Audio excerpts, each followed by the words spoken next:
भगवान रामकृष्ण परमहंस के जीवन की एक कहानी है। उस समय बंगाल के प्रसिद्ध नाट्यकार श्री गिरीश चंद्र घोष थे।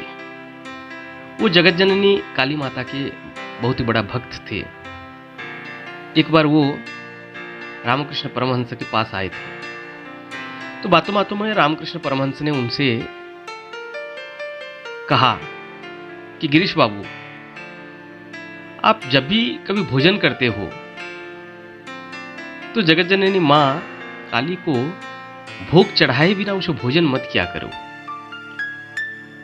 गिरीश बाबू उनकी बात मान ली। उन्होंने कहा ठीक है भगवान, मैं वही करूंगा जो आप बोल रहे हैं। वो घर गए। घर में रात को गिरीश बाबू का एक लत था, व्यसन था, शराब पीते थे वो ज्यादा। तो उन्होंने ग्लास में शराब चढ़ाई और ग्लास को टेबल के ऊपर रखा, और फिर जैसे ही पीने को उद्यत हुए तब उन्हें रामकृष्ण परमहंस की बात ख्याल में आया।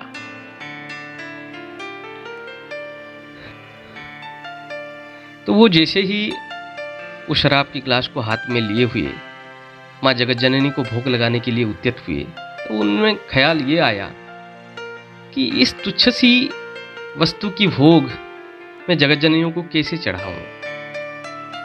वो थम गए। कहा जाता है कि वो सारी रात वो टेबल से सटे हुए चेयर में बैठकर ही गुजार दिए। वो शराब की ग्लास मुंह तक ले नहीं पाए।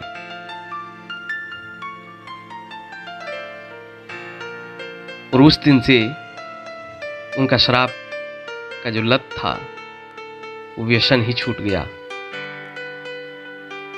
कहने का मतलब ये है, अगर लक्ष्य के प्रति अगर आप में श्रद्धा हो तो लक्ष्य के रास्ते में जितने भी सारे अवगुण लक्ष्य के रास्ते में जितने सारे अवगुण आप में हैं वो सब कहीं ना कहीं छूट जाता है। शर्त सिर्फ एक ही है कि आपके लक्ष्य में श्रद्धा हो, और श्रद्धा अगर केंद्रित हो गई तो ये बीच में जो अवगुण सब होते हैं वो सब दूर हो जाते हैं। इसीलिए आप अपने लक्ष्य में श्रद्धा को केंद्रीभूत कीजिए और आगे बढ़ते चलिए।